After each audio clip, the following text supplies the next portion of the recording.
Bueno, buenas tardes a todos o buenos días según en la latitud en la que nos encontremos. Hoy tengo el placer de moderar la mesa redonda que lleva por título «Cómo mejorar el impacto de nuestros artículos» y que estoy seguro que será pues, de gran interés para los congresistas que asistan al segundo Congreso de Intervención Sociocomunitaria, Arte, Creatividad y Cultura. Me acompañan pues, varios editores de revistas académicas y grandes autoras de prestigio. Entre nosotros, además, bueno, pues se encuentra Walter Castañeda, de la revista Kepes, fundador con Sara Domínguez y conmigo de la Red Educartis, que somos los organizadores del Congreso.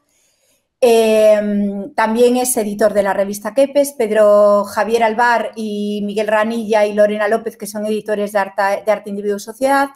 Y Sara y Paula, bueno, pues que son autoras de éxito y compañeras con las que, bueno, pues da gusto trabajar. Primera pregunta, voy a disparar, fuerte, ¿vale?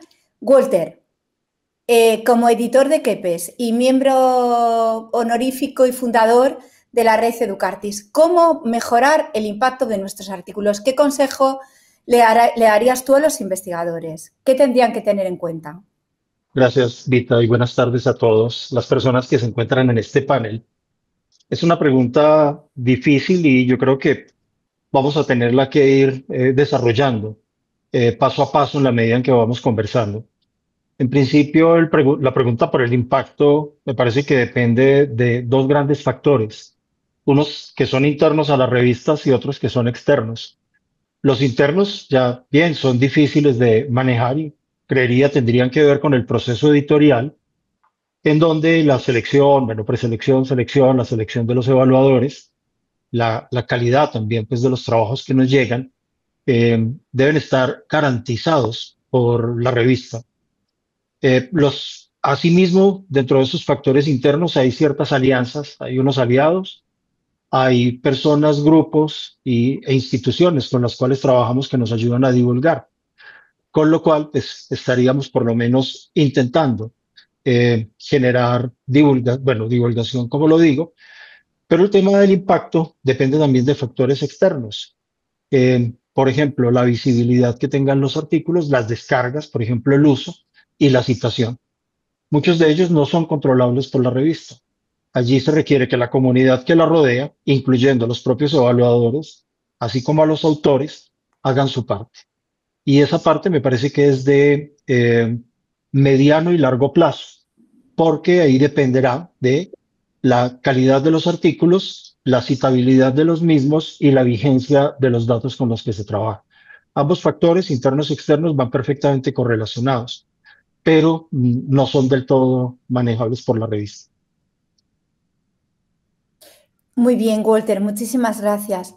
Javier y Miguel, ¿tenéis algo más que decir, añadir a esta pregunta?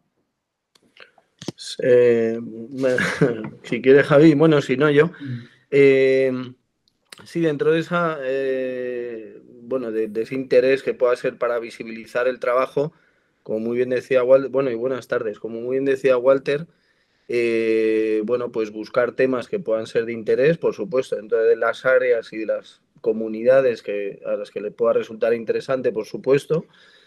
Y luego es verdad que ahí hay como, por un lado nosotros, por ejemplo, tenemos una plataforma que es el portal del investigador que visibiliza ciertas publicaciones que tenemos, aparte que va vinculando con otras páginas que también lo hacen más visible, pero por otro lado también, pues claro, también es interesante ver en qué revistas se va a publicar, porque hay revistas que pueden ser un Q4 o una revista muy específica o una revista que no queda muy clara el área del conocimiento, no lo sé, habría que ver los perfiles de las distintas revistas, pero claro, revistas que estén ya en SJR o con cierta indexación, evidentemente pues van a ser revistas que posiblemente uno pueda visitar más porque espera que esos artículos que han sido aceptados en otras revistas con, vamos a decir, mayor alcance, mayor impacto y que tengan un Q1, Q2, pues supongo que hace que también sea más visible, ¿no?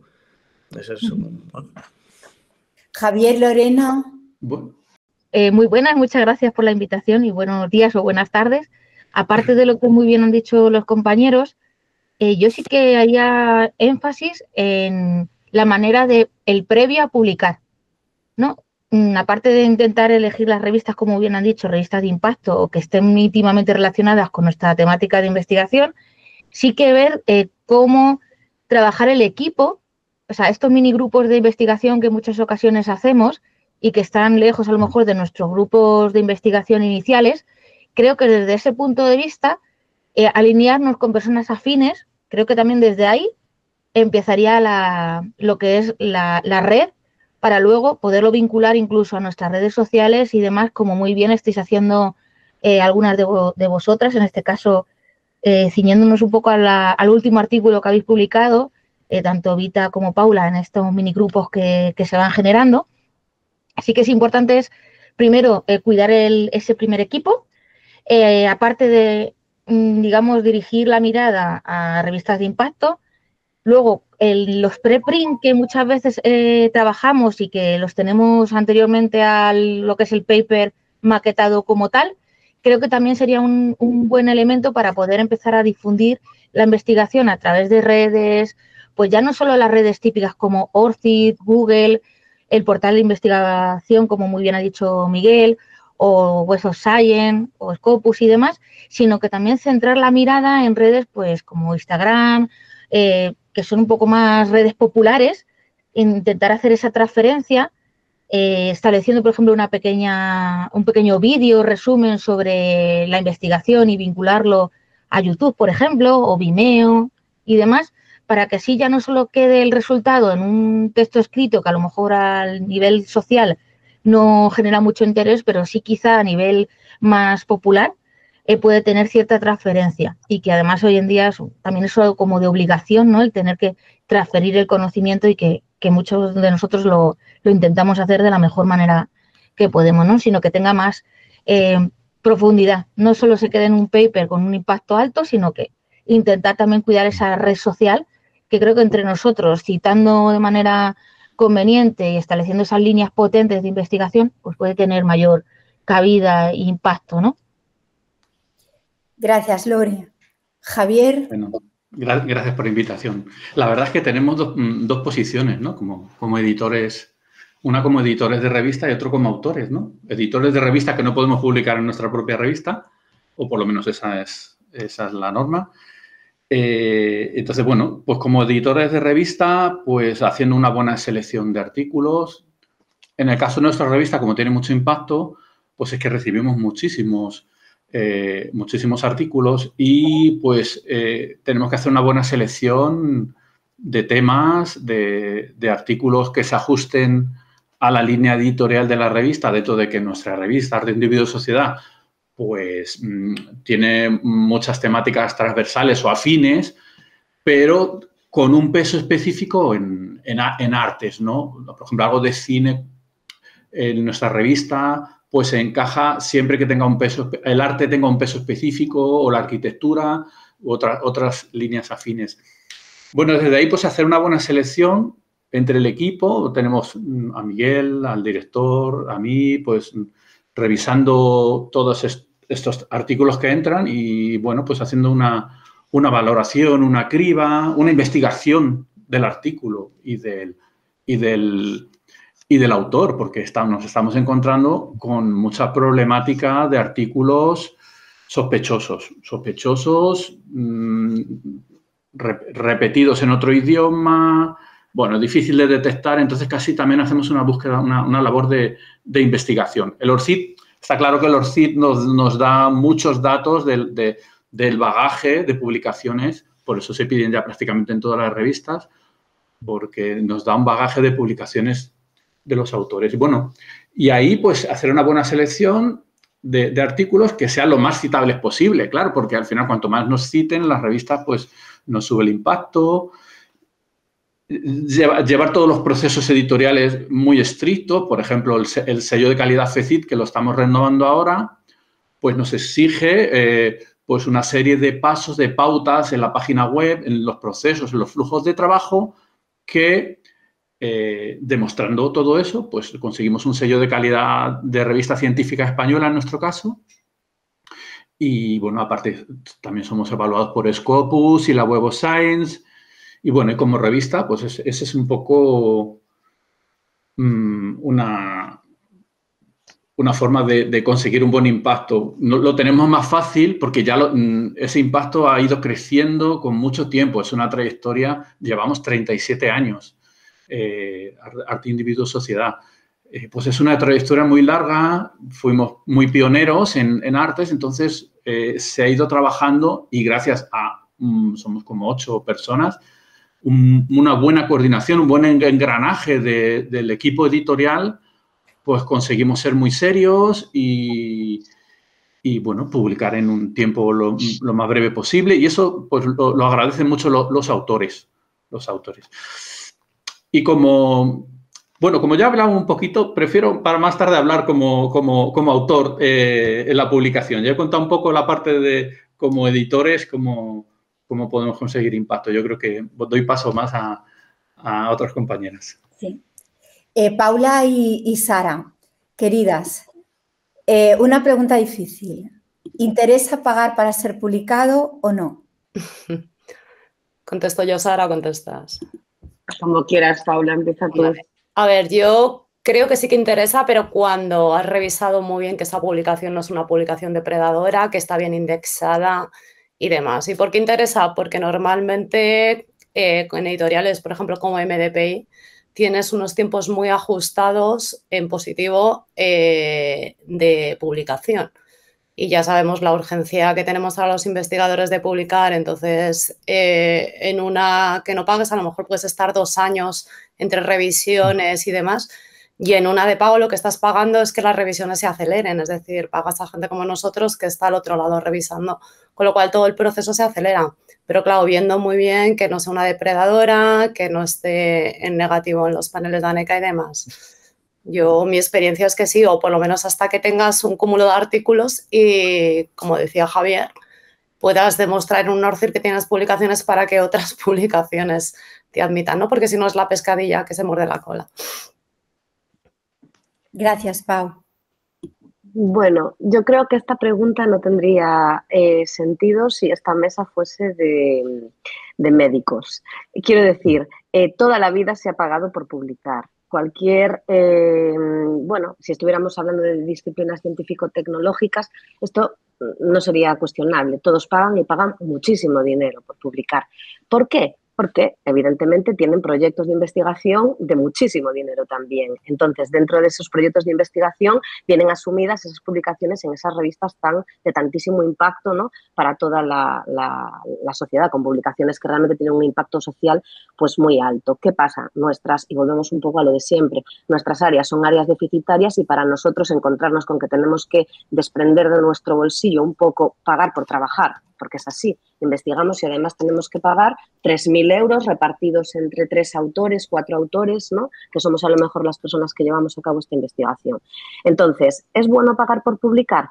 Bueno, yo creo que lo que nos falta todavía es posicionarnos como una disciplina que tenga a cargo proyectos de 1 millón de euros y entonces nosotros podamos permitirnos dentro de ese presupuesto llevarnos un porcentaje a pagar un artículo de una revista donde hay gente trabajando, como es el caso en este caso de los compañeros que han hablado antes, que son editores, que se pasan su trabajo revisando, que tienen que pasar muchas horas de su vida leyendo eso, comprobando que el ORCID de la persona tal, comprobando que no está plagiado el artículo, comprobando que está correctamente escrito, buscando evaluadores que trabajen gratis para ellos, con lo cual pues creo que se deberían de pagar los artículos si las cosas en nuestras áreas funcionaran de otra manera y nosotros tuviéramos a cargo pues, proyectos correctamente financiados, ¿no? Pero las disciplinas artísticas pues todavía tienen unos presupuestos, vamos a decir, muy ajustaditos, por no decir otra cosa.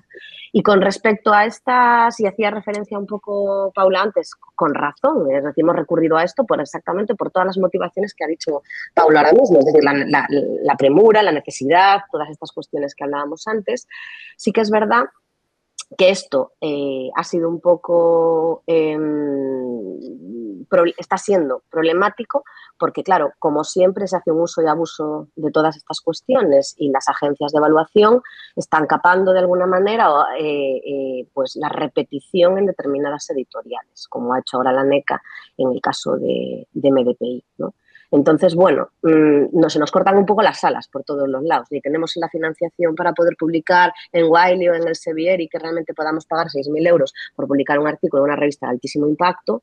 Y por otro lado, también se nos escapa pagar 3.000 por tener un artículo o varios, ¿no? En este caso, por hacer a colación a lo que Pau decía, a revistas como, perdón, a editoriales como MDPI, vamos, en este caso. Entonces, un poquito es lo que es mi opinión, ¿no? Respecto de esta cuestión de pagar o no pagar.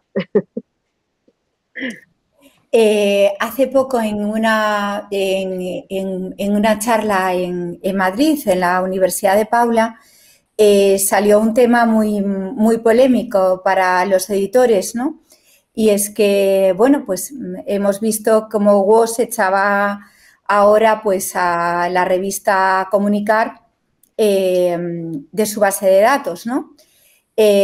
Porque la había comprado una editorial china y empezó a cobrar, bueno, pues por publicar y prácticamente publicaban cualquier cosa, ¿no? Entre comillas, ¿no? Y bueno, pues salió este tema, ¿no? Que siempre es muy polémico, ¿no? El tema de las revistas, cómo funcionan, cómo es para el autor, para todo es trampa, todo es fraude, todo es...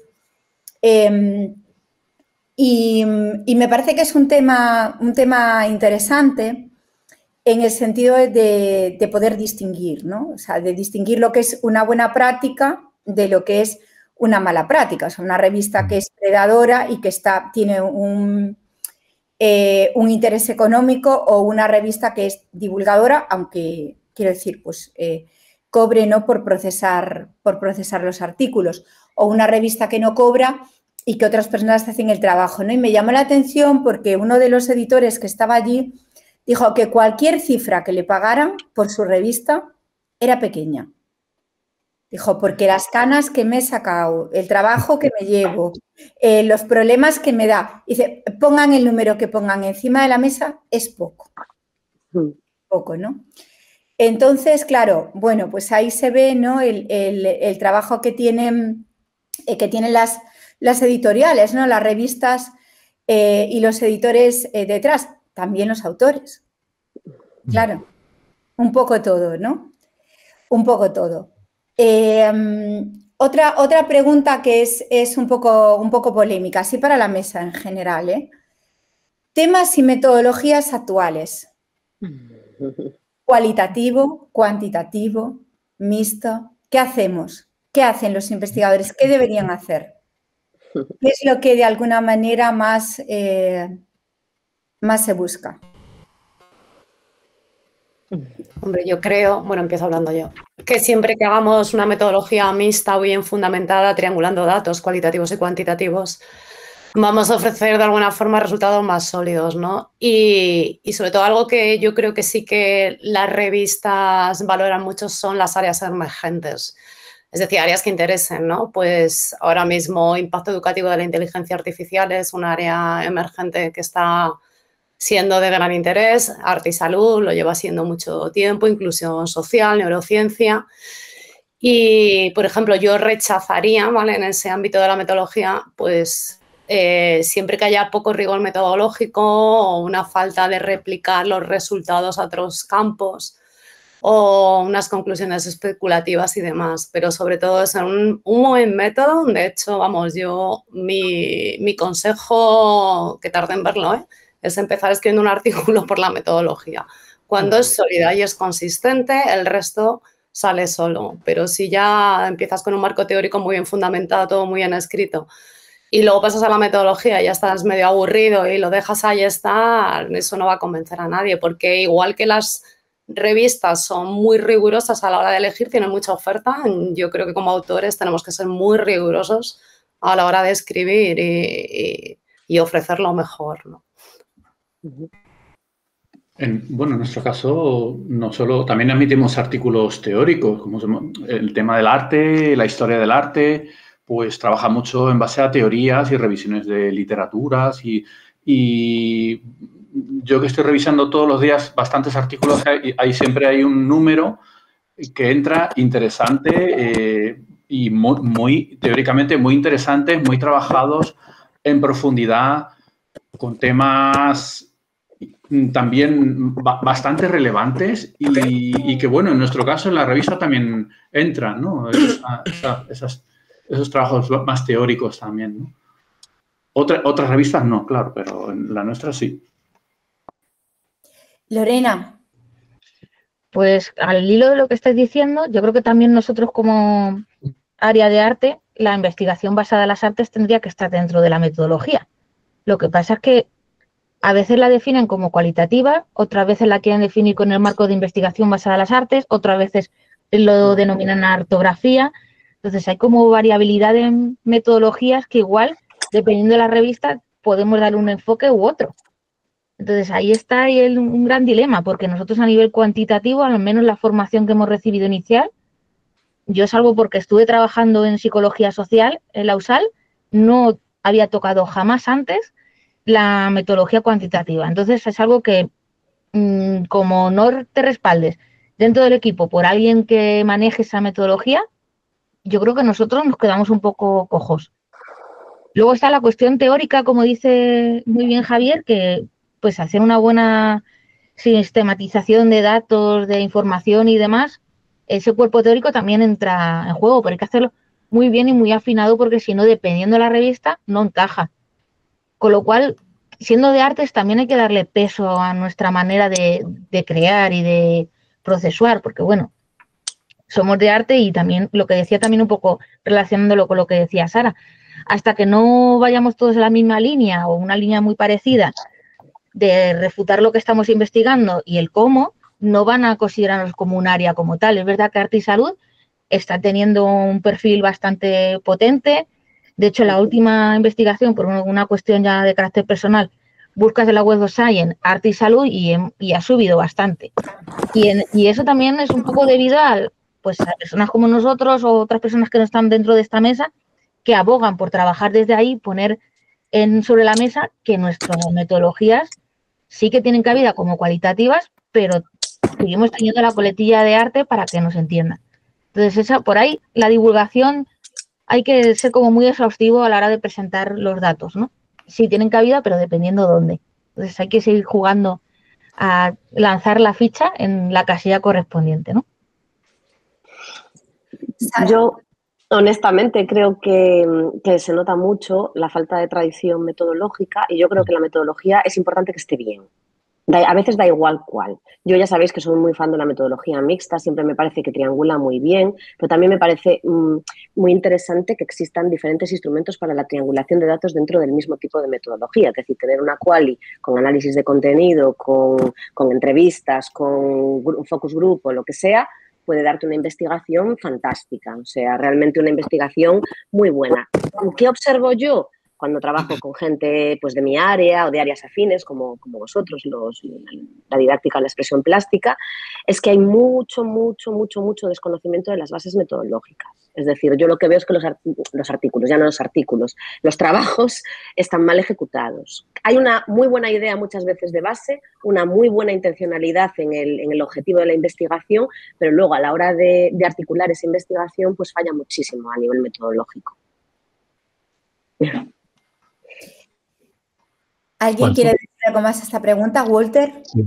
Hola, bueno, yo creo entonces que hay que empezar por especificar varias cuestiones. La revista Kepes nace en el nicho, más bien en una universidad pública. Eso me parece que es un punto importante para tener en cuenta en adelante. Dos, el nicho en el que nació está asociado a profesores, básicamente de las áreas de las humanidades, las artes, y digamos que en los últimos 10 años, parte de su grupo de interés ha estado relacionado con estudiantes de maestría y sobre todo doctorado. Podemos considerar que se trata de un área emergente.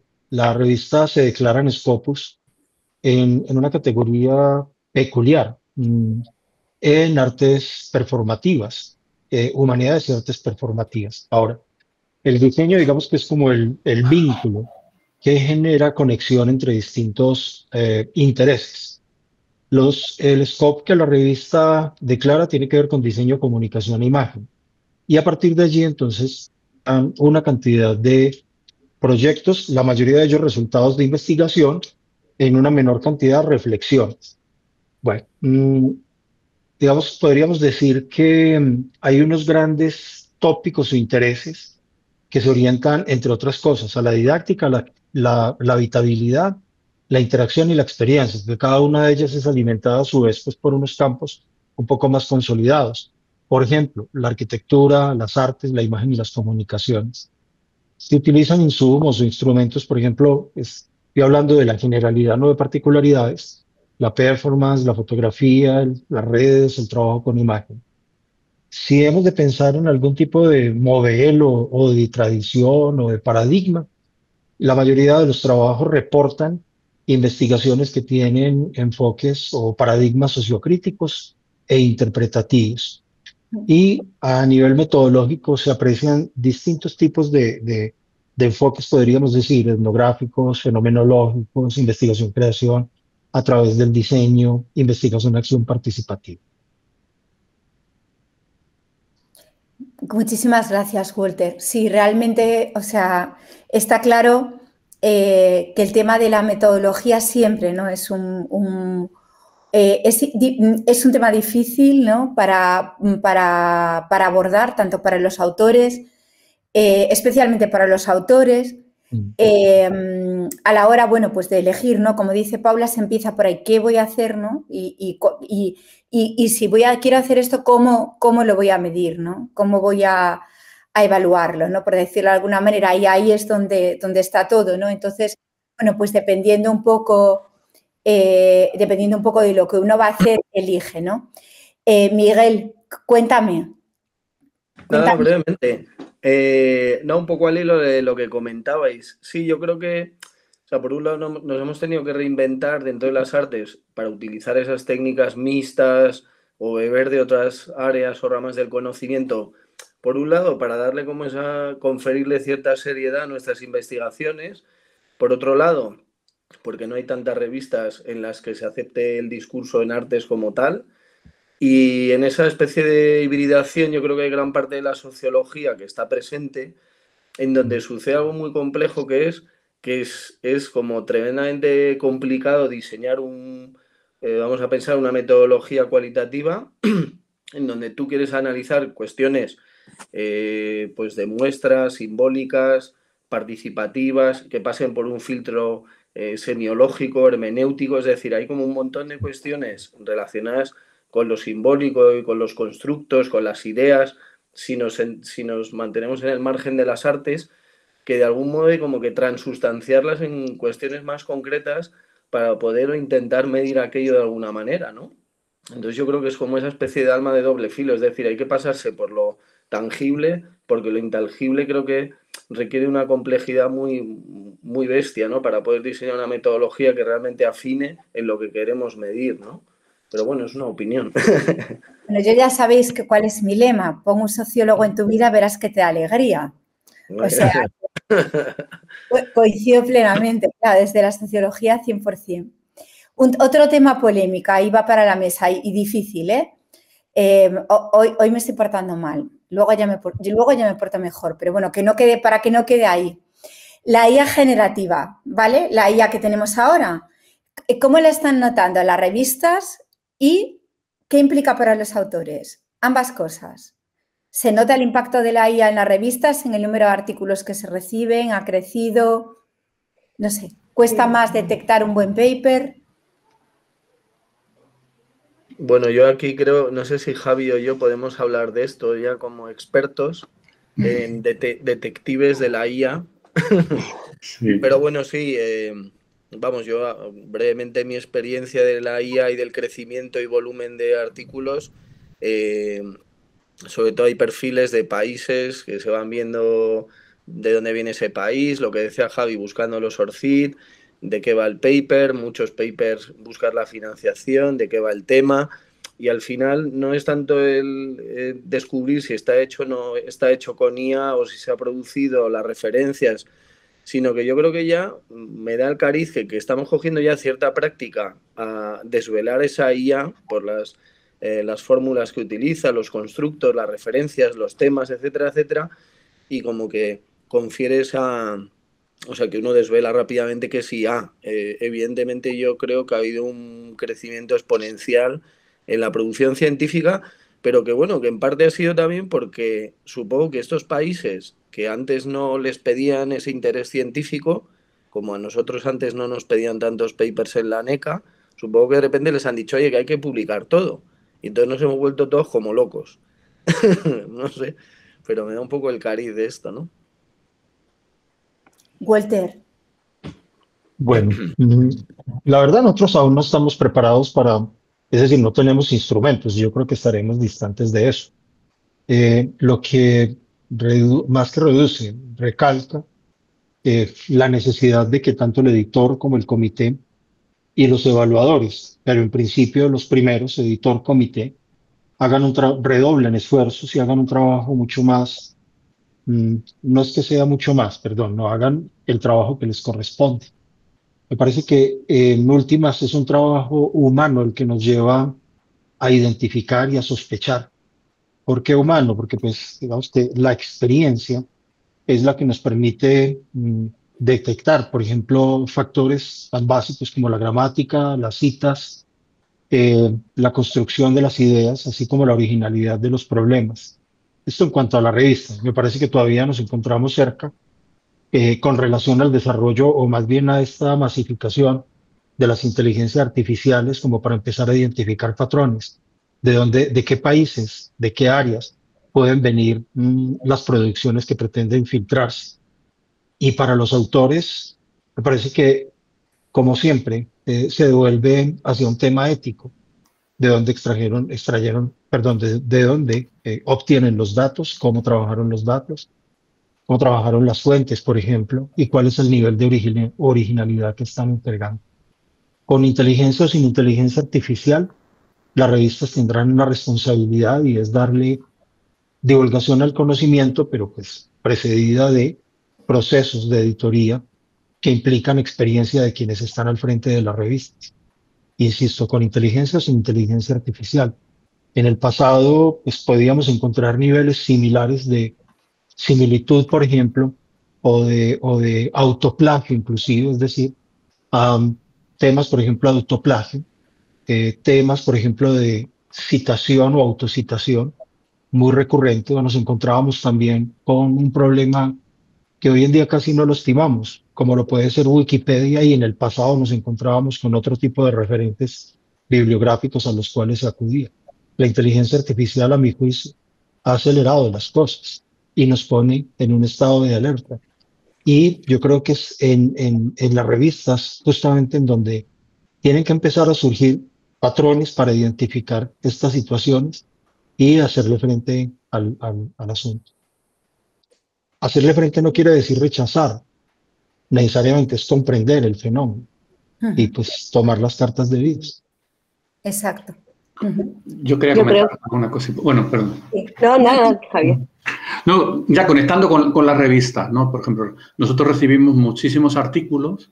Las normas de las revistas son claras, ¿no? Que se pide el artículo, archivo de datos de los autores, y estamos recibiendo muchos artículos de Asia sin ningún tipo de datos, nada más que, bueno, los metadatos de la propia plataforma y el artículo. Y claro, nos pone mucho en alerta, porque no nos mandan ni siquiera un ORCID para ver qué tipo de publicación. Claro, después de ver que están surgiendo granjas de artículos utilizando mucha inteligencia artificial y vendiendo sus posiciones a académicos, ¿no? Que está sucediendo y está un poco, bueno, mucha gente no se ha enterado de todo esto, pero eso está pasando en algunos países, pues nos pone muy en alerta. Es que el otro día entraba un artículo de arte y salud con un tratamiento científico, pero de pintura de caligráfica china, pero con un tratamiento súper científico.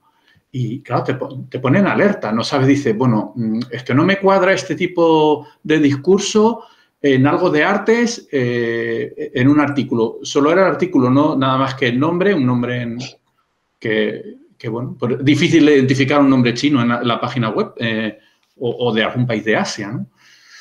Estamos muy en alerta. Y bueno, supongo que para las traducciones también utilizan inteligencia artificial y muchas veces hay patrones que se detectan rápidamente. bueno, estamos ahí muy pendientes y buscando los títulos, dónde están publicados, si hay algún título similar publicado al autor. Bueno, es una búsqueda bastante grande la que realizamos para tener mucho cuidado con todo lo que está pasando, aparte de pasar los Turnitin, que bueno, los detectores de plagio, ¿no? A veces nos cuelan cosas que se han publicado en árabe y repiten el mismo artículo en inglés. Entonces, eso no lo detecta, es difícil de detectarlo, ¿no? Entonces, bueno, pues en las revistas estamos con mucha precaución con cada artículo que entra. Muchísimas gracias. Sara, cuéntanos. Bueno, yo es que ya sabéis que soy bastante fan de la IA y yo creo que porque precisamente nos protege, yo creo que a los expertos nos va a hacer más expertos. Ayer todavía hice un curso, porque yo utilizo muchísimo la inteligencia artificial, me ayuda a estructurar muchas veces la información, o tengo el día espeso y digo, oye, hazme unos epígrafes porque estoy escribiendo un marco teórico, quiero hilar esto, y yo sigo escribiendo lo que sea, o perdonadme, pero no me apetece poner las referencias en APA y digo, mira, pónmelas en APA, por Dios, que no quiero poner la cursiva, el formato, qué sé yo, ¿no? Este tipo de cuestiones. Para mí, no os podéis imaginar la cantidad de tiempo que me ahorra. Pero, ¿por qué digo lo de que nos va a hacer más expertos? Pues mirad, ayer todavía haciendo un curso precisamente de inteligencia artificial, comentaba el profesor en este caso que es la primera vez que la IA está desaprendiendo. Y supongo que vosotros, como editores de las revistas, observáis la burricia humana y rápidamente en nuestras áreas de conocimiento detectamos claramente cuando ahí pone algo que no es verdad. Yo si rasco algo técnico musical, rápidamente sé si la IA, o si está hecho con IA o no, porque normalmente se equivoca muchísimo, no sé en vuestras áreas de conocimiento, desde luego en la mía, muchísimo. Con lo cual, yo nunca me arriesgaría a mandar un paper, en este caso, que hubiera sido realizado con inteligencia artificial. Y hablábamos ayer un poco, haciendo así una especie de, intentando ser visionarios del futuro, que la realidad es que todas estas inteligencias artificiales de pago que utilizamos continuamente, como ChatGPT y demás, bueno, ya sabéis que la burricia humana es inmensa y acabarán diciendo mentiras todo el rato. Y lo que será, se generarán, o comentábamos que la posibilidad de generar inteligencias artificiales generadas por expertos. Y pagaremos una burrada por usarlas, me imagino que la cosa irá por ahí. Pero bueno, eso es el futuro y veremos cómo vendrá, ¿no? Pero lo que está claro es que yo creo que en las áreas de conocimiento, o sea, en la parte técnica de las áreas de conocimiento, y estoy hablando con otros colegas de otras áreas, economistas y demás, pues me comentábamos que desde luego se nota muchísimo cuando un documento a nivel técnico está generado con una inteligencia artificial, en ese sentido. Sí, yo también soy, me reconozco como una, ahora mismo, bueno, Scopus acaba de sacar su propia IA, hay un antes y un después para mí, después de comprobar todo lo que puede hacer la IA de Scopus.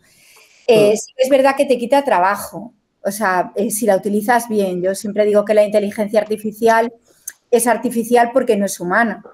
La hemos creado los humanos y la hemos creado para que nos asista, quiero decir. Entonces, en ese sentido, si tú la utilizas bien y la pones a trabajar para tu inteligencia, pues está muy bien. El caso es que tú utilices tu inteligencia para trabajar para la IA, porque en ese caso, como dice Sara, la IA desaprende, claro. Por primera vez está desaprendiendo. ¿Por qué? Porque ya nadie le mete, ¿no?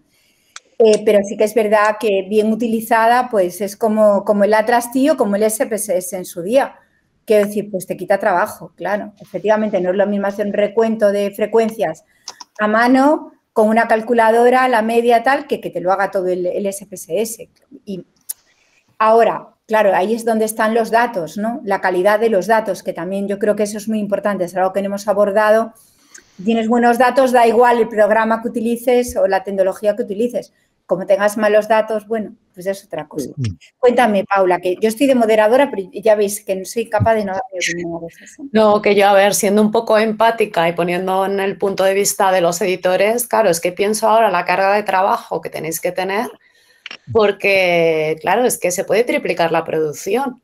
Porque una cosa es que una vez que lo hemos visto, hemos leído el resumen, el título nos parece coherente, Me imagino a Javier, Miguel, Lorena, Walter ahí.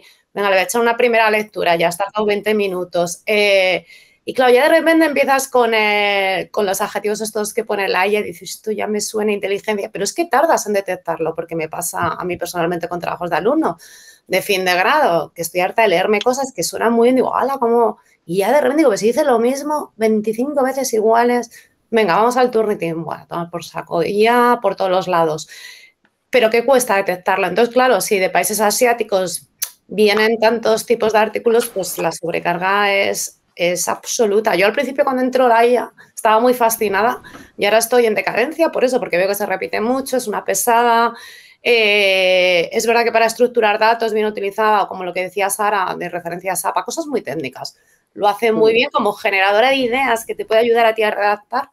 Y pensé, pues llega el momento que Aneca, los criterios estos de escribir artículos se los va a escribir todo el mundo y no, confusión absoluta. O sea, la IA no escribe ni 3 líneas bien, se repite un montón, da muchísimos errores. Pero claro, me pongo en vuestro punto de vista y el trabajo desbordante, ahora mismo, vamos. Lore. Sí, dando razón y sosteniendo lo que dice Sara. El otro día revisando un artículo fuera de nuestra revista, igual, canta mucho, llama mucho la atención, una por el tipo de vocabulario que se repite, o sea, si hay 3 párrafos, 2 de ellos es como un pastiche del anterior, con lo cual eso ya te salta, y luego ya inevitablemente cuando viene de un país asiático, pues también estás como inevitablemente, no me gusta poner etiqueta, pero sí que es verdad que tecleando en Google Scholar, y no me fui a Web Society ni nada, puse el título y evidentemente era un autoplagio de esa persona X, ¿no? Entonces, eso sí que nos va a hacer. Yo no era muy conocedora de IA, es verdad que Miguel y Javier son más expertos que yo ahora me he puesto un poco ahí a la cola, pero porque ya me tocaba. Y ha sido gracias a revisar artículos fuera de nuestra revista cuando ya me he puesto un poco al día, pero sí que es cierto que para cuestiones técnicas, como dice Sara igual y como también ha dicho Paula, sí que nos sirve para pulir pues faltas de ortografía y demás, pero bueno, queda mucho trabajo, sobre todo por el tema de que dónde va a quedar nuestra creatividad, porque, bueno, estáis al tanto de lo que ha sucedido con el estudio Ghibli y sus imágenes y demás, que bueno, todo el mundo, no sé si vosotros también lo habéis hecho, pero todo el mundo tiene ya su imagen en dibujo de Miyazaki y bueno, pues es también, ya yendo un paso más allá, oye, ¿hasta dónde vamos a llegar? Porque también estamos interfiriendo en el medio ambiente. Esto nos daría para otra mesa redonda, ¿no? Pero sí que es verdad, sí. Como que hasta cierto punto, porque al final vamos a tener que convivir con ella. No sé, igual si ya habéis actualizado WhatsApp, pero también la tenemos ahí metida. Entonces, bueno, al final pues va a estar ahí y tenemos que familiarizarlo. Yo era de las que me quedaba un poco a la retaguardia, pero al final ves que es que sí, sobre todo para detectar y hacemos mucha labor policial.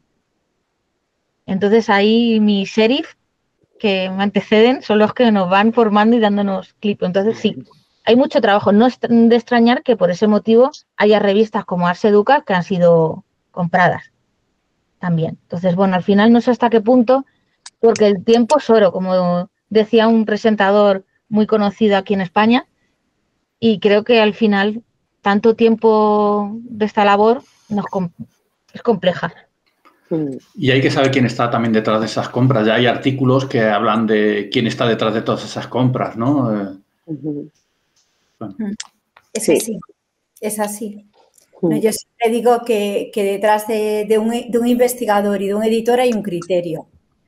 Y que ese criterio, cuando es coherente y es ético, pues va como impregnándolo todo. Ahora, cuando pues no es coherente y no es ético, bueno, pues ahí van entrando otros factores que al final, bueno, pues hay prácticas o malas prácticas, no prácticas, sino malas prácticas, que luego también te pesan, ¿no? Pues como el caso de este investigador español, ¿no? Que tenía, pues no sé, cuántos artículos escribía al día, si 50 y claro, bueno, al final, bueno, pues yo creo que le pesó, ¿no? Quiero decir, a mí desde luego me pesaría académicamente mucho que alguien pues pudiese decir, oye, mira Vita, ¿no? Que fíjate, bueno, es mi opinión, ¿no? Vamos a, si queréis, hablar un ratito de pues de lo que ha pasado en la ciencia, quiero decir, de estos nuevos criterios cualitativos.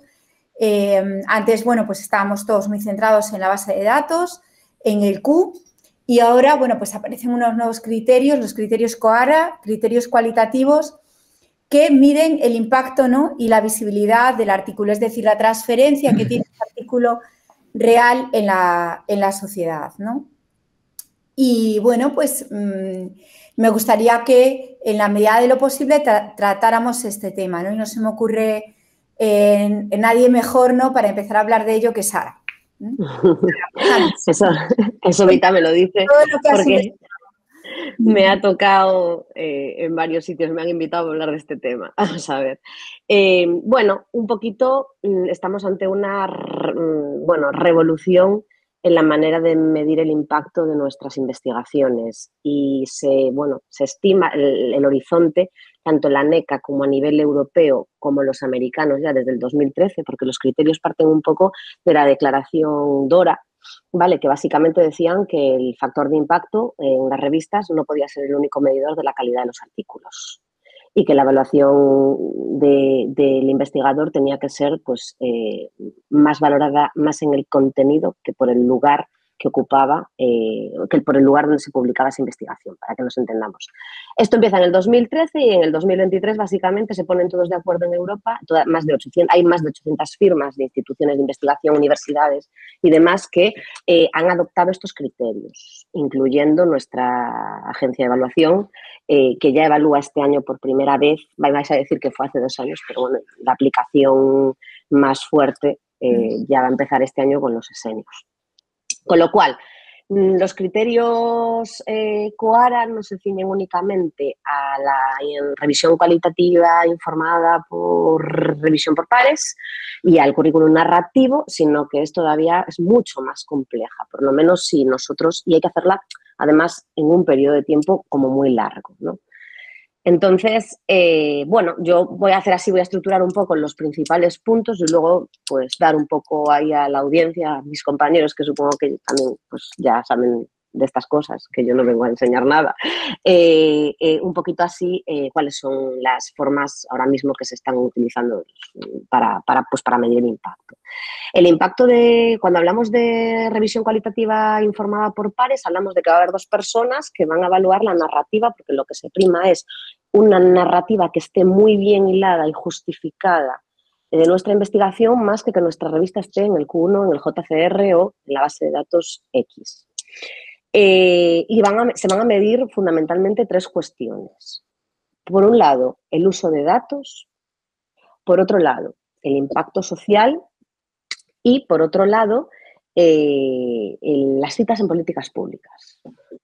Vale, y resumiendo un poquito, ¿de qué manera exactamente? Es decir, ¿cómo se van a valorar estos criterios a la hora de que nosotros podamos justificarlos? Porque, claro, mucha gente, y lo comentabais al principio, disteis algunas pinceladas así hablando al principio, sobre la divulgación, la mención en redes y demás, pero nos lo van a pedir de una manera como muy particular.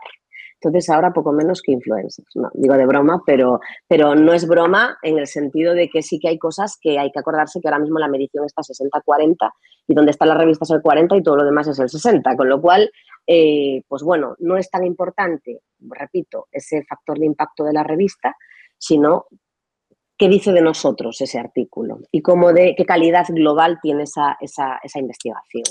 Con el tema de la medición de datos de descargas, bueno, fundamental, revistas en Open Access, fundamental, citas en bases de datos académicas, fundamental y obligatorio la investigación tenerla en repositorios institucionales y en el repositorio de la Unión Europea, que es en este caso CENODO, por ejemplo. Además de los perfiles típicos académicos, Academia Edu, ResearchGate, todos estos portales, ¿no?, de investigación.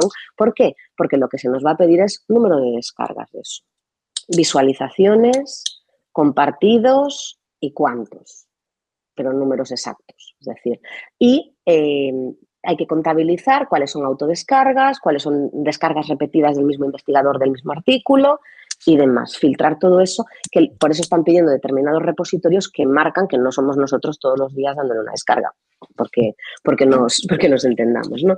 Luego después también menciones en preprints y interacciones académicas en análisis de citas y referencias como Mendeley, Zotero, bueno, este tipo de herramientas y demás, ¿no?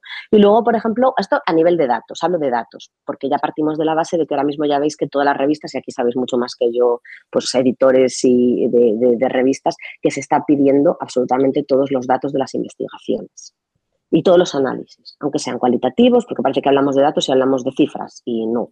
Si ya se ha hecho un análisis cualitativo, pues los datos que tienen que estar en acceso abierto y con posibilidad de descarga, ¿no?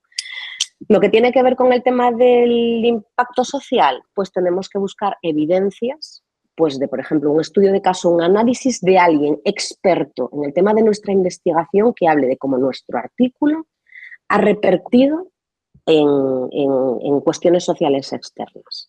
Imaginaros que salís en El País y Perico de los Palotes, que es una eminencia en el tema en el que investigáis, dice que vuestra investigación sí, eso es lo que están pidiendo a nivel de impacto social. También están pidiendo que nos inviten a poder justificar la invitación en comités de expertos sobre el tema de nuestra investigación, ¿no? Pues por poner un ejemplo, imaginaros que vosotros estáis estudiando, pues habéis hecho un estudio sobre arte y salud y entonces la Comunidad de Madrid os está invitando a la Consejería de Sanidad, pues a que realmente allí expliquéis cómo. Pues este tipo de cuestiones entrarían dentro de esa parte de impacto social. El impacto social, aquí sí va todo este tema de las redes sociales, social media, o sea, todo el tema de redes sociales, pero claro, no vale solo el me gusta, no. Tenemos que conseguir número de retuiteos, número de cuántas veces se comparte el post que hagamos hecho sobre ese artículo, que podamos justificar que va sobre ese artículo, cuántas menciones tiene, cómo está funcionando a nivel de redes sociales y luego también valoran mucho, aunque queda un poco obsoleto cuando lo estás leyendo también en la documentación oficial de las diferentes agencias, el tema de los blogs académicos, ¿no? Pero que también se pide que un poco se reparta por ahí, ¿no?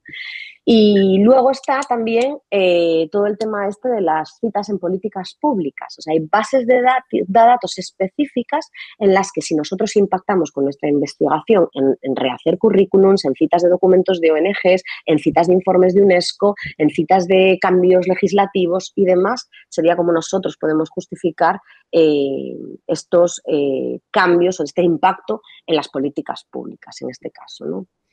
Estas son metrics que nos piden un poco. Bueno, claro, dices tú, mi madre mía, ¿de dónde saco yo todo esto? Porque, bueno, no sé si os habéis fijado precisamente que pues, los que trabajamos aquí, salvo Walter, en la Universidad Española, en nuestro portal académico ahora mismo, si nosotros nos logueamos arriba, ya nos hace el informe narrativa siguiendo el DORA-COARE y podemos ver, ya empezamos a ver los medidores. Pero ahí no están para nada los 3 medidores que yo pone algunos y de algunos nos podemos fiar sin problema, podemos coger directamente, entonces nos va a quitar de ver dimensions en este caso, pero sí que es verdad que faltan muchísimos. Nos van a mandar un poquito que esa narrativa camine alrededor de estos 3 ejes o alrededor de estos 3 pivotes, ¿no?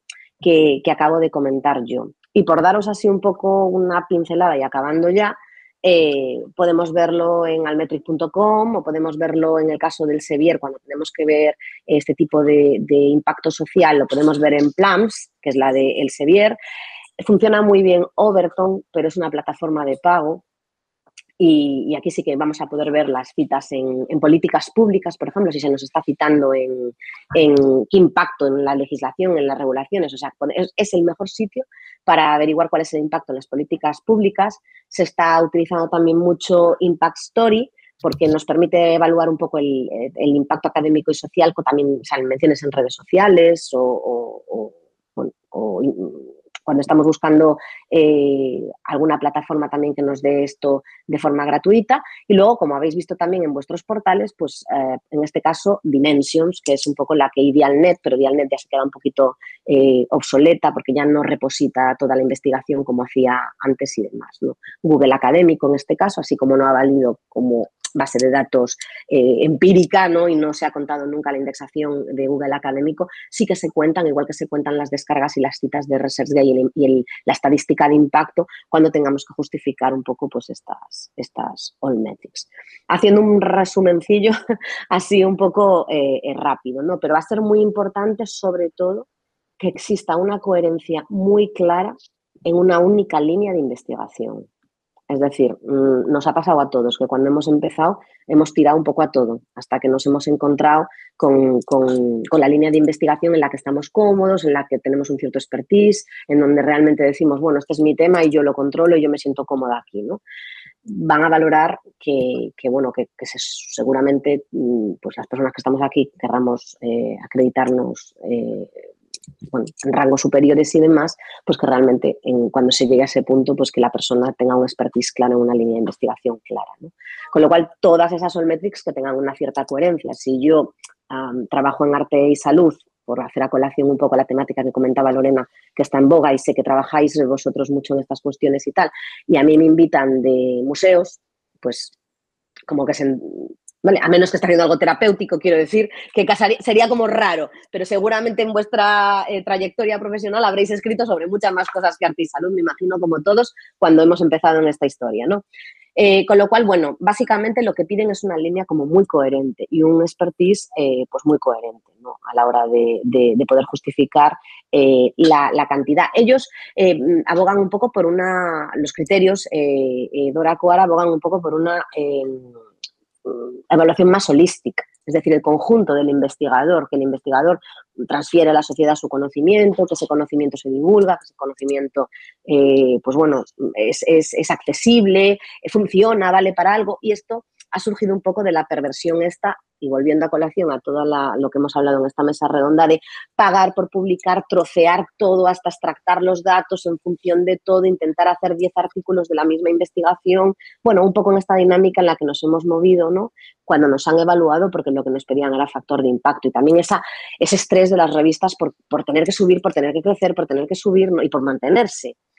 Y esto también ha hecho mucho daño precisamente a revistas en Open Access que no cobran por sus publicaciones. Porque, claro, al final esto se está haciendo altruistamente, ya hemos hablado de esto, y bueno, no puedes abordar el trabajo, es un trabajo ser editor de una revista, no se puede compaginar con investigar, con dar clases, es imposible, ¿no? Llegar a todo. Entonces, bueno, pues en ese sentido, un poquito esto es lo que se va a pedir. Ya me callo. Muchas gracias, Sara. Para los editores de revista, yo pienso que esto, bueno, pues en cierta medida también es importante, ¿no? Que el autor no solamente publique, sino que se responsabilice un poco de, primero, de darle sentido a lo que hace, segundo, de buscarle coherencia y tercero, de no olvidarse de ello, sino que de buscar de alguna manera que tenga impacto, ¿no? Es decir, que el otro continúe presente, o sea, el sujeto de estudio, por decirlo, y el contexto de investigación, pues trascienda más allá de lo que es la publicación, ¿no? Muchas veces nos quejamos como autores, hablo, ¿no? Yo también soy editora, ¿no? Pero como autores muchas veces nos quejamos de las revistas, ¿no? Pues porque tardan, porque hacen, porque no hacen, Pero luego es verdad que cuando te publican es como que te olvidas, ¿no? Ay, ya está. Vale, no, pues ahora el trabajo no acaba ahí, sino que tiene que llegar de alguna manera al contexto de investigación, tiene que continuar y, sobre todo, tiene que ser útil, ¿no? Y eso a la revista también le va a venir bien, porque le va a suponer,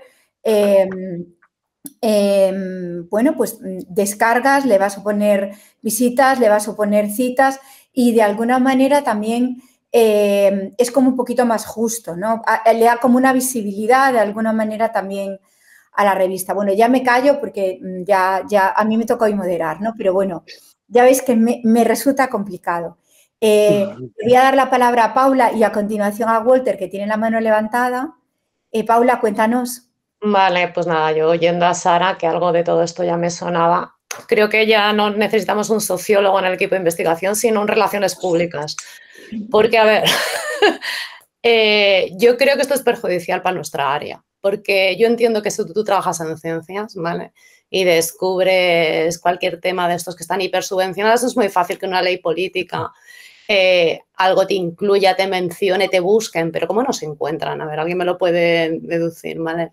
¿Qué tengo que hacer yo ahora? Comunicar al país todas mis últimas investigaciones a todos los diarios para que alguien se permita citarse. Yo he trabajado mucho tiempo en comunicación y marketing antes de dar clases en la universidad y he llevado centros culturales haciendo de community manager en redes sociales y no es nada fácil que te mencione ningún diario, ninguna ley, ¿vale? Entonces, no sé, es que se me ocurre hacer el expertise de influencer para texto académico, ya por llevarme la risa.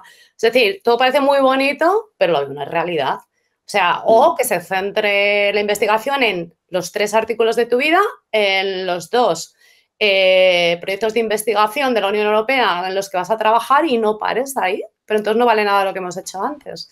No sé, no lo veo, o sea, no logro razonarlo ni verlo en nuestro perfil, porque a todos nos ha pasado. Sí, ahora hay que compartir todo y nos ponemos como si tuviéramos un tic del LinkedIn y del Instagram, como muchísimo, 25 me gustas y 3 comentarios, eso no va a ningún sitio. O sea, le doy la razón a Sara, te metes en la aplicación de Altmetrics que tiene una bolita con colores y, claro, te tiene que retuitear ciertas redes sociales, como por ejemplo Twitter, que eso sí que los de Altmetrics le dan mucha importancia, pero además no retuitear mi mejor amiga, ni mi padre, ni mi madre, ni cualquiera que estemos aquí, sino organismos oficiales con relevancia. ¿Y cómo se enteran ellos? O sea, es que los vamos a bombardear. Es que te piden, además, que digas quién te retuiteó y digo que mi madre no vale, o sea... Claro, sí. Claro, yo como hice esta investigación en artes, me ha retuiteado la Ministeria de Cultura, anda ya. Primero, ¿cómo se entera la Ministeria de Cultura que existo? No se lo veo. Bueno, muy complicado, pero bueno, ya iremos bien. Que me retuitee Kepes y Arte Individuo de Sociedad, por favor, o sea, dadle ahí a... Que por lo menos eso sí que cuenta. No, pero pues no es nadie para ellos, o sea, se refieren a publicaciones, si quieres llegar a la sociedad, las revistas de investigación son especializadas, eso es que te retuitee, ¿sabes? Pues no sé. A ver, yo, por ejemplo, estoy en un proyecto de investigación en México, pero claro, es que tiene que ver con la ciencia, es de responsabilidad alimentaria y sí que ha habido una ley gubernamental debido a una investigación que hicimos. Pues Sole Capó, ¿no? Han prohibido los ultraprocesados, bueno, creo que os lo comenté, en las cafeterías unidas. Pero claro, eso son cosas muy prácticas, muy plausibles, pero en nuestra área, ¿vale? No sé decirme vosotros, pero yo lo veo muy negro, pero paso palabra, ¿eh? Lore, sabía que el tema iba a dar de sí. Lore, cuéntame. Ya que sí, porque intentamos abrir redes. Creo que iba Walter, pero... Walter antes, sí. Perdón. Perdón que me he sacado. Pero Lore, luego tú. Walter. Bueno, listo, qué pena, es que bajé la mano para que no incomodara. Voy a referirme como a varias cosas. A nosotros aún no nos han indicado que se nos va a evaluar bajo estos criterios de índole cualitativa. Ya es complicado determinar o medir el impacto y los mecanismos que yo creo que podemos utilizar aún son bastante precarios para, digamos, acudir a esa solicitud en el momento en el que ocurra. Más aún la aspiración de trabajar en líneas de investigación muy concretas, acá lo llamamos también programas de investigación, puede resultar muy complejo, dada la naturaleza emergente y sobre todo inter y transdisciplinar de los documentos que se reportan a través de la revista. Ahora, la revista Kepes trabaja en OJS, en el Open Journal System, y está también en la base de datos, o digamos pues como en DOA, lo cual garantiza de alguna forma que siempre van a ser accesibles sus datos. El OJS nos da ciertas, digamos, ventajas, y es que estamos en un repositorio institucional, UCALDAS, pero también en el del Ministerio de Ciencia, que es el que nos vigila. Y a la vez nos da pues ciertos indicadores sobre vistas, descargas, interacciones, entre otras cosas. Lo que uno puede detectar es que cerca del 80 o 90% de las investigaciones tienen un carácter interdisciplinar, porque aquel tema del nicho de los investigadores que publican en la revista cobra relevancia. La persona que dirige un proyecto subvencionado o la persona que dirige a otros doctorandos o a otros maestrandos, por ejemplo, pues digamos que nos genera esa vinculación interinstitucional o interdisciplinas. Con relación pues a un aspecto al que se refería Sara, si bien incursionamos en redes como ResearchGate, por ejemplo, mm, evidentemente se nos va a hacer muy difícil garantizar esta trazabilidad, el recluteo, por ejemplo, digamos como convocar a otros a través de redes sociales o inclusive poder medir si vamos a tener algún impacto social real. De lo que sí puedo hablar es que muchos de los proyectos que son reportados provienen de algo que aquí en Colombia se denomina apropiación social del conocimiento, en donde opera el asunto, pero al contrario. No es que el artículo genere un impacto, sino por el contrario, el artículo está reportando impactos a través, por ejemplo, de temas relacionados con territorios, con políticas públicas o inclusive de algunas prácticas que guardan relación con comunidades. Para cerrar, el tema de la reciprocidad me parece que es fundamental. Las revistas hacen un gran esfuerzo y ahora reflexionaba alrededor de el rol de sospecha en el que vivimos los editores. Todo el tiempo, cuando buscamos evaluadores, pero también stalkeamos de alguna manera los sources, los Google Academic, por ejemplo, de los investigadores, estamos sospechando de la idoneidad y de la calidad de un artículo. Ahora bien, las revistas hacen unos esfuerzos importantes y muchísimas veces los autores dejan ahí depositado el artículo y no le dan mayor movilidad. Un compromiso importante de parte de los investigadores con las revistas debería de ser darle continuidad a su línea de trabajo, darle continuidad a través de sus propias redes o a través de sus estudiantes inclusive, más el tipo de respuesta, bueno, y darle también continuidad y visibilidad y gratitud a la comunidad, por ejemplo, de la que se partió, que ese suele ser un problema bastante importante cuando se trabaja con comunidades. Ahora bien, y ya para cerrar, el poder considerar que el investigador sostenga una relación con la realidad es todavía más complicado y eso dependerá también de la formación y de la solidez de sus proyectos de investigación para que estos puedan permanecer a largo plazo. Entonces, en tal sentido, sí reconozco que nuestras disciplinas y nuestras áreas y nuestros campos aún se encuentran un poco distantes de tal tipo de posibilidad.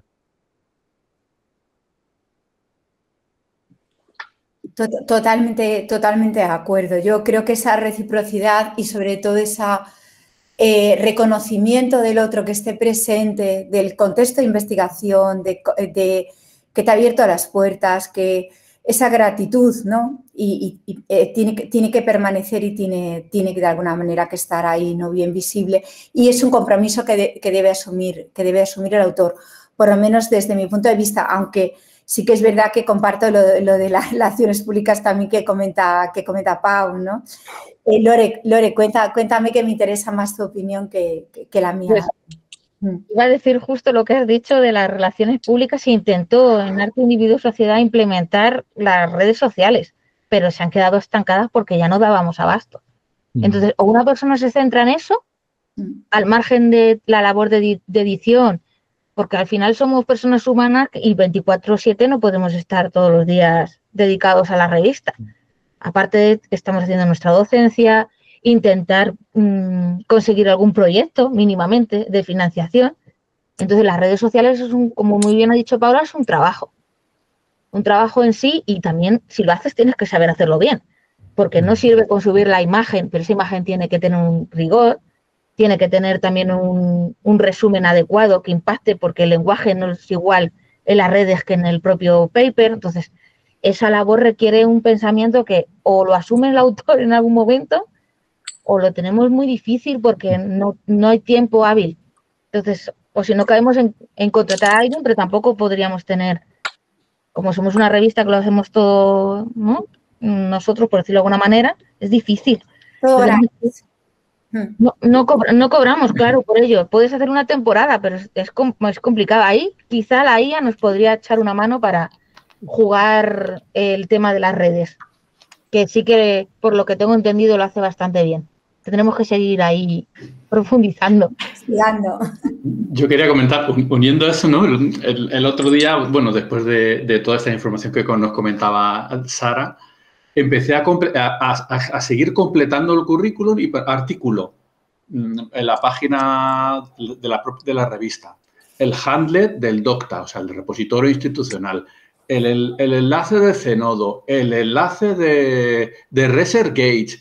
Bueno, o sea, al final, aparte de luego del impacto del artículo, o sea, es un espacio lleno de enlaces y de datos del artículo, increíble. O sea, los currículos son de gigantes con los artículos, ¿no? Bueno, comentar eso nada más. Es así, o sea, realmente... y bueno, y todo lo que tenemos que aprender, porque a mí me resulta dificilísimo y para las personas como yo, que aunque no lo parecemos, somos muy tímidas, a mí cada vez que tengo que colgar algo, bueno, por ejemplo, yo no tengo Twitter, que ya me estaré haciendo uno. Ahora, en cuanto terminemos, lo primero que haré será hacerme un Twitter. Es un poco también una cuestión ideológica. Y creo que la única red que no tengo. Bueno, pues habrá que hacerla. Pero resulta complicado, ¿no? Porque es como que te estás vendiendo continuamente. Mira qué buena soy, mira qué bien lo hago.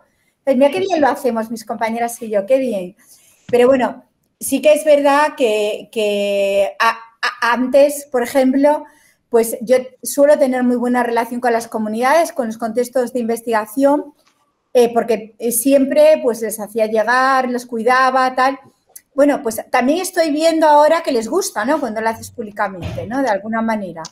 Y bueno, pues también es bueno, ¿no? Pero bueno, realmente a mí me queda todavía un mundo por desentrañar de todo esto. Lore, no sé si tienes la mano levantada de antes o es de ahora. Sí, estaba diciendo que, bueno, iba a decir que Twitter nuestra comunidad se está marchando.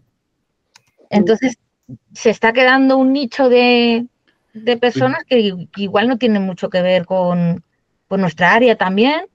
Twitter que no es Twitter, que es X ya, o sea, es X, cambió totalmente. Bueno, Cuando cambió a X cambió totalmente. O sea. Claro, entonces, no sé, creo que hay otra plataforma más interesante, pero ahora no me acuerdo el nombre, y están emigrando ahí. Entonces, bueno, para tenerlo un poco ahí en cuenta. Un poco en cuenta, sí. A ver, es complicado porque a todo no podemos estar. Eso está claro que es difícil para los autores y incluso para los grupos de investigación, pero bueno, es verdad que, bueno, pues toca ponerse a ello y nos pondremos y lo haremos lo mejor que sepamos, ¿no? Como se suele decir. Bueno, ya para terminar la mesa, un consejo práctico para los autores, uno de cada uno de vosotros, ¿vale? Venga. Empiezo yo. Simplemente es, mira, vamos allá. Mira, un consejo práctico es que cuando se trabaja en equipo y en grupo y se publican varios artículos al año, si nos publican a primeros de año, es citar a esa revista en los siguientes artículos para que suba de impacto. Y muchas veces se puede conseguir que las revistas suban un cuartil cuando reciben ya un número de citas, ¿no? Eso yo creo que es un truco que hemos podido comprobar, hemos podido subir o ha hecho un cierto esfuerzo en subir a la revista, ¿no? Entonces, yo creo que es un buen truco. Muy bien, Javier, sí que es verdad, es cierto, sí, eso es muy inteligente. Y a mí no me lo dijo nadie, lo descubrimos nosotros. Muy bien, ¿a quién le toca ahora? Lore, que tenías la mano levantada antes de primero.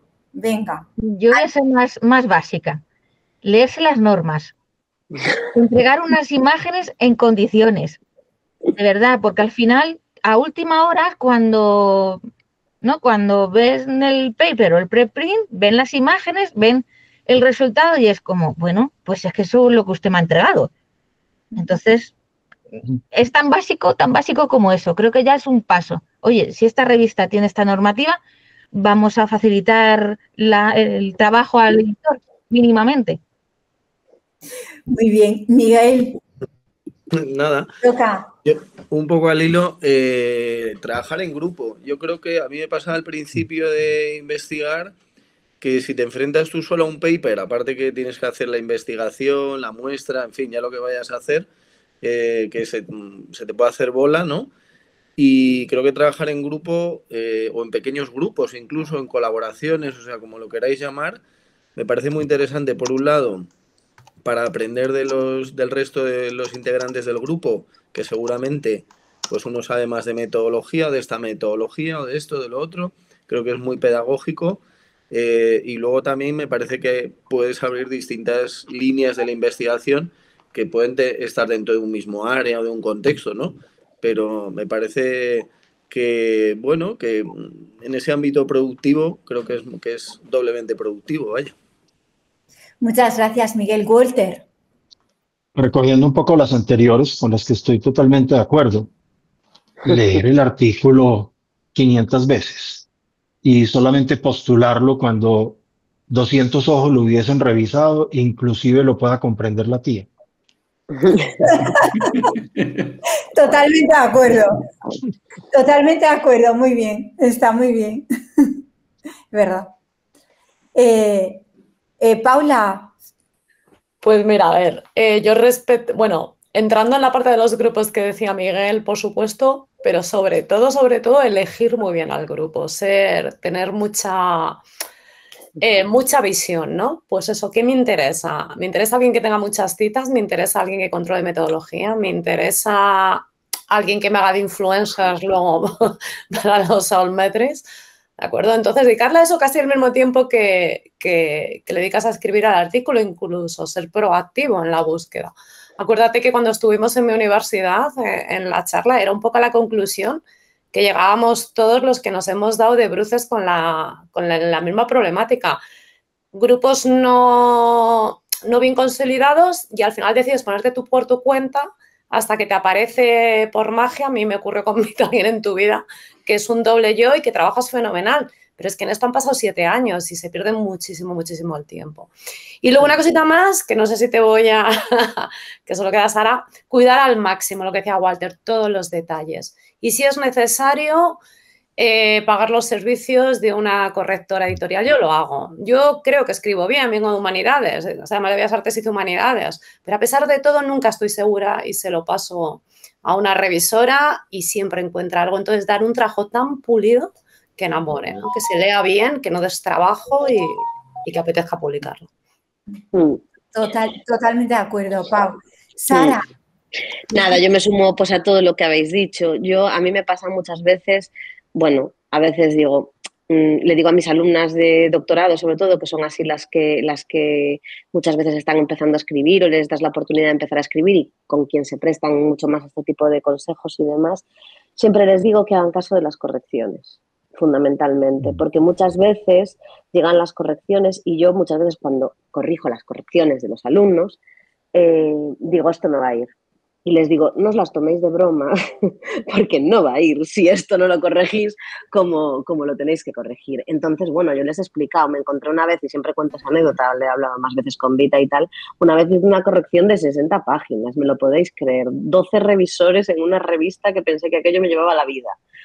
Y dije, bueno, me interesaba mucho la publicación, digo, no voy a desvanecer, pero os prometo que fue una tortura elevada no os digo a dónde. Y además, aquello no se acababa, o sea, de 12 pasaban a 10, de 10 pasaban a 8, pero siempre había muchos, entonces aquello no se acabó más. Acabó bien, pero no se acabó más. O sea, tienen que corregir bien y hacer caso de lo que se le dice, ¿no? Que si te está diciendo el editor, lo que acaba de decir Lorena, no está bien maquetado, o mándame la carta y explícame por qué es interesante la investigación, o queremos hipótesis, o queremos preguntas de investigación, o lo que sea que la revista mande y organice, que se cumpla con esto, ¿no? Porque si no parece que da un poco igual.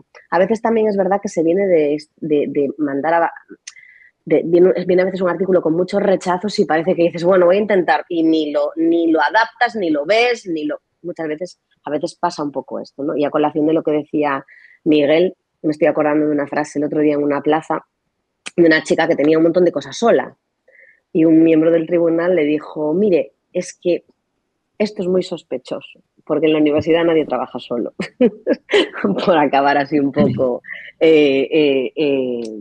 por poner así un punto y final. Es decir, yo creo que en la universidad es imposible trabajar, o sea, salir adelante solo. Es una cosa que, bueno, yo en mi experiencia como en el mundo académico, pues sí que he aprendido que, bueno, que hay que trabajar en equipo, que hay que aprender a ceder, hay que aprender a entenderse, pero bueno, que no sé, que es difícil llegar a algún sitio en soledad. Pues muchísimas gracias a todos por acompañarnos hoy, por haber participado como ponentes invitados en el segundo Congreso de Intervención Sociocomunitaria, Arte, Creatividad y Cultura. Ha sido un placer contar con vosotros, me siento muy afortunada. Ya sabéis que os quiero mucho como amigos, pero bueno, también os admiro mucho como investigadora y como compañera. O sea que muchísimas gracias a todos y que nos podamos encontrar próximamente.